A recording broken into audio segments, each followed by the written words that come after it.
Uno no tiene que ser místico ni profeta para saber que esta generación está bajo el juicio de Dios. Las maldiciones que Moisés anticipó a Israel en Deuteronomio 28 y que vinieron sobre esa nación, están hundiendo al mundo de hoy.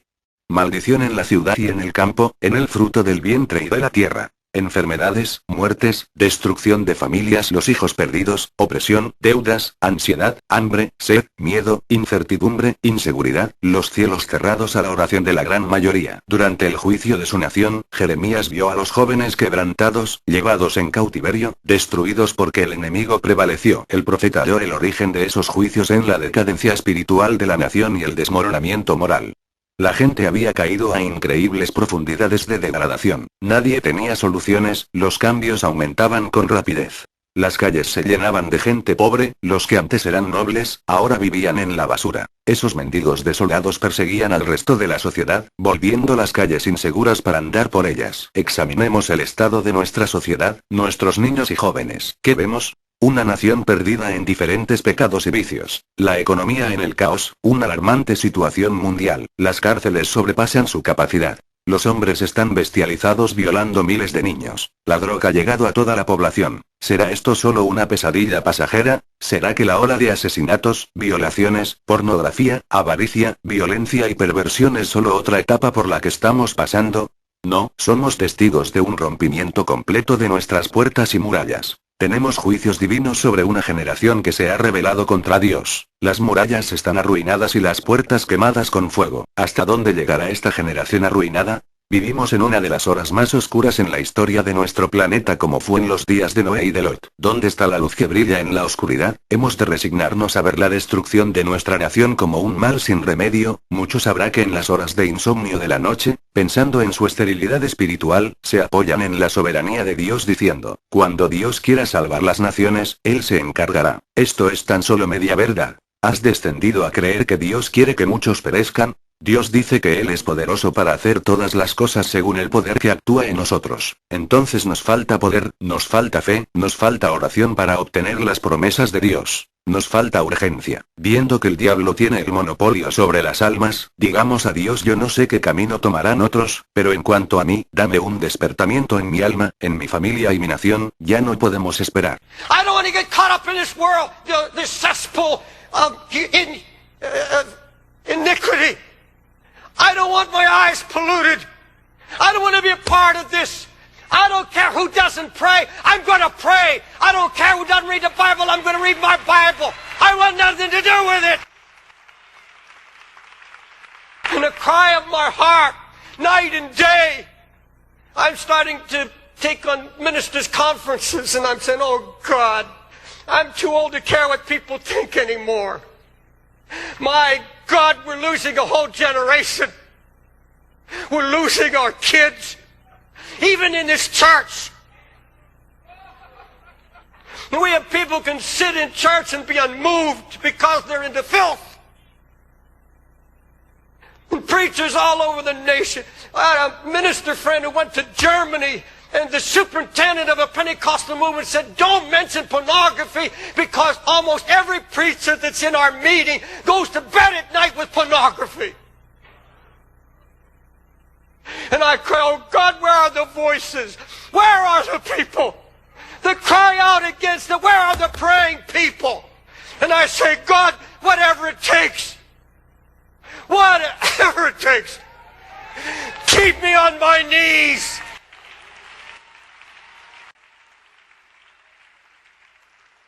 Perdemos a toda una generación. ¿Dónde están las voces? For a lost city! ¿Dónde está la gente que ora? Dios se entristece por el pecado, y los que de veras andan con Él entran en esa tristeza. En los días de Noé, Dios vio que la maldad de los hombres era mucha en la tierra, y que todo designio de los pensamientos de ellos era solamente el mal. Y se arrepintió Jehová de haber hecho hombre sobre la tierra y le dolió en su corazón. La palabra hebrea usada aquí para dolor significa cortar hasta el corazón. La maldad de la humanidad lastimaba profundamente a Dios y le causaba mucho dolor en el corazón. Jesús fue varón de dolores, experimentado en quebranto. El pecado de la humanidad causó esos dolores. Jesucristo entró hasta la misma herida y el dolor de Dios.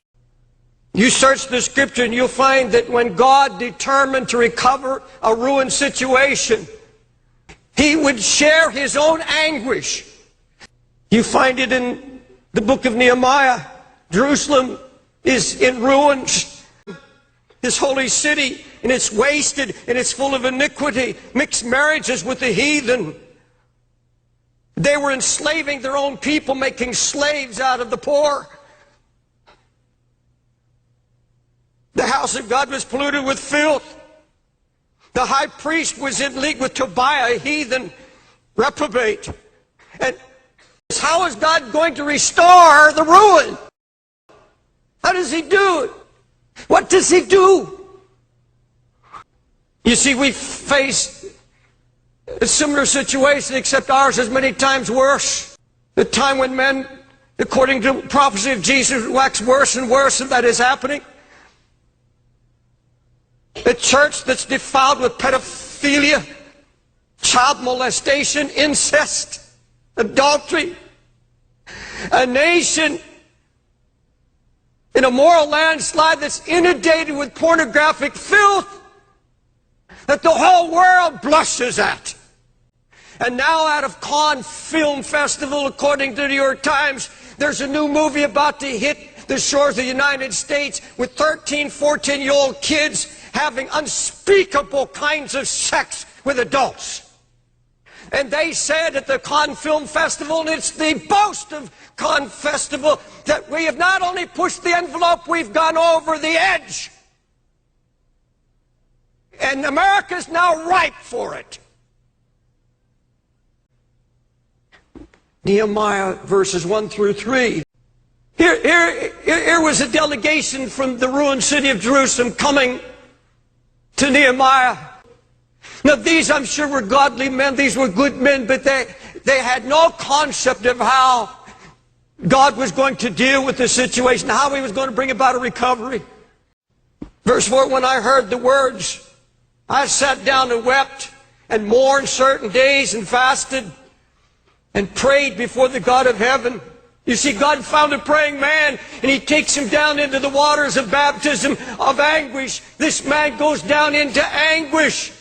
This was a praying man. And God found a man. He said, no, I broke down, and I wept, and I mourned, and I fasted. And then I began to pray night and day. Why didn't these other men, who apparently were godly men, because later Nehemiah was given the rule of the city, why didn't they have an answer? Why didn't God use them in restoration? Why didn't they have a word? Because there was no sign of anguish, no weeping, not a word of prayer. It's all ruin. That's all they could see.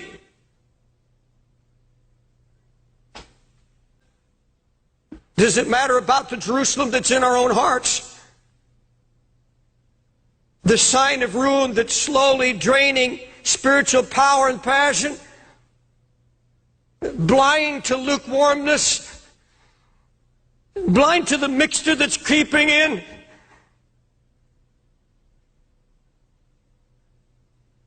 You see, when spiritual blindness comes, very few recognize it. It's the last recognized thing that happens to a child of God.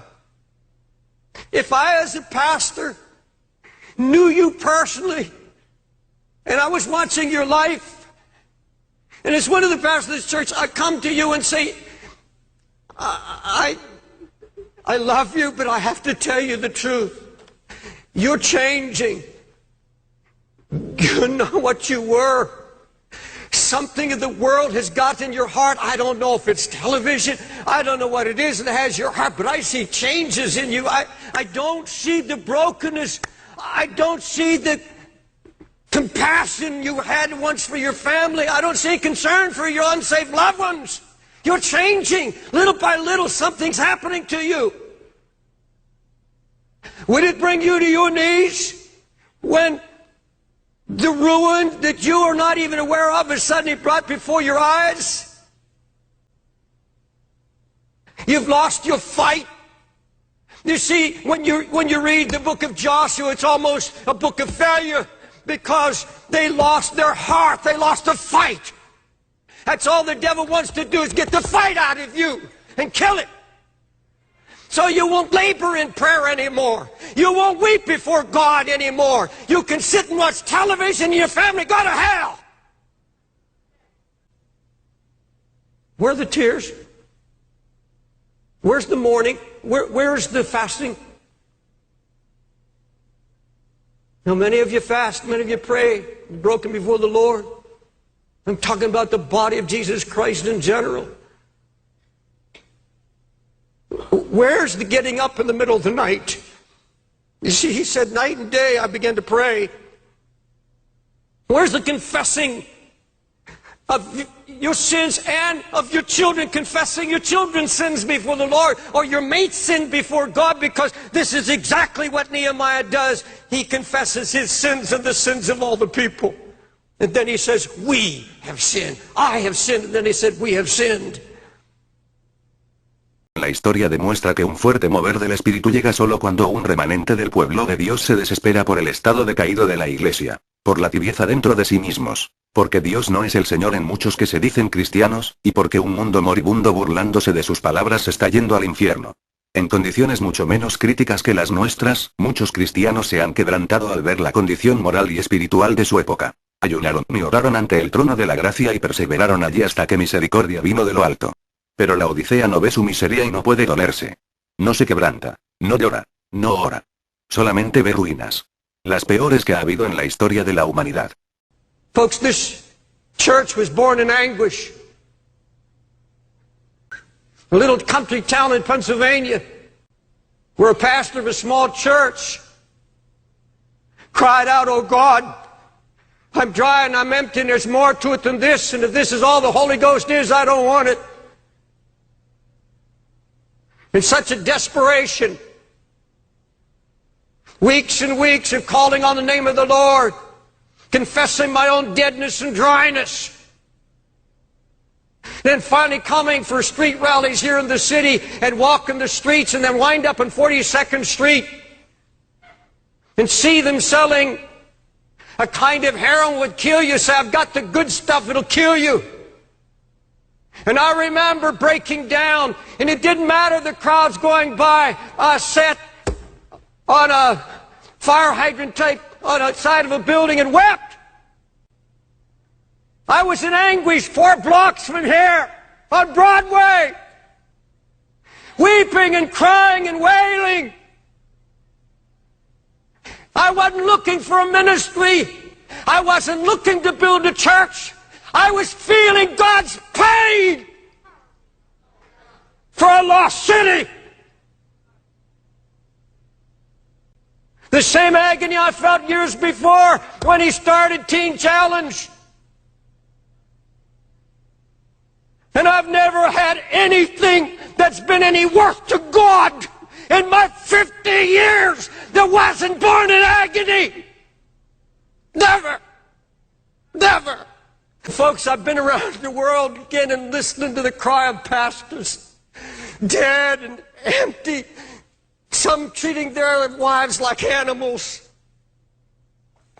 And here I haven't prayed in months, I haven't prayed in 6 months.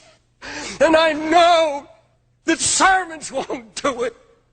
I know that a new revelation won't do it, covenant won't do it. I know now. Oh my God, do I know it. Until I'm in agony. Until I have been anguished over it. I'm preaching sermons. Oh God, I'm preaching sermons. Then I said, no, it's too late. I don't have that much time. And all our projects, all our ministries, everything we do, where are the Sunday school teachers that weep over kids they know are not hearing and they're going to hell?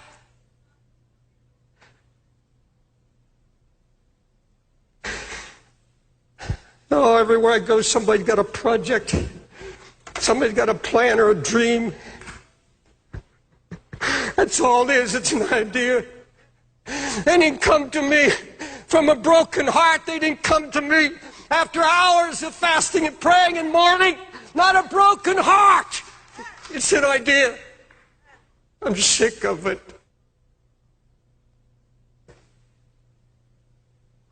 You see, if you set your heart to pray, God's going to come and start sharing His heart with you. He's going to open up His heart, and I'll tell you, there's pain in His heart. But He sees, and so few to hear. He's going to show you the condition of His church. He's going to show you the condition of your own heart. And He's going to ask you a question. What is it to you? What is it? I don't want to have to weep over my family anymore, Lord. I'm just going to take it by faith. See, you have to make a decision. You're going to come and He says, now, if you're going to bear my burden, if you're going to be an instrument of restoration, if you are expecting somebody else to be an instrument to win your family or to do this work, you're mistaken. I've burdened your heart. I've given you my heart, and I've opened up my anguish to you, and I'm letting you feel it and share it so that it will bring you to your knees. Because it is there that I'll speak to you the word of direction. And that's what happened to Nehemiah. He came eventually out of the waters of anguish with a clear word that nobody could reject. He brought the city and nation to its knees.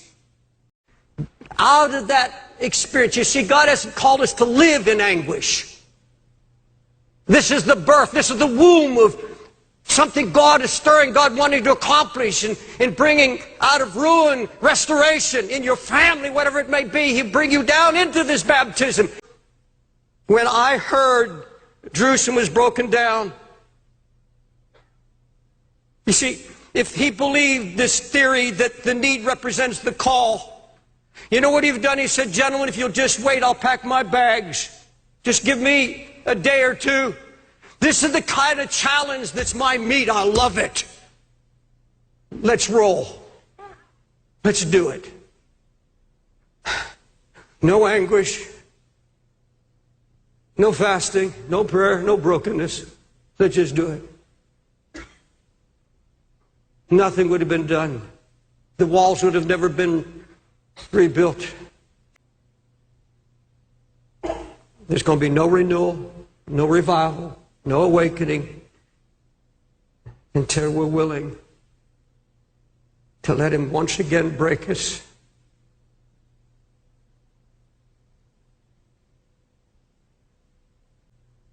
Does it really matter to you that your unsaved loved ones are dying and we're getting closer and closer to the end? Does it really concern you? They could die and go to hell.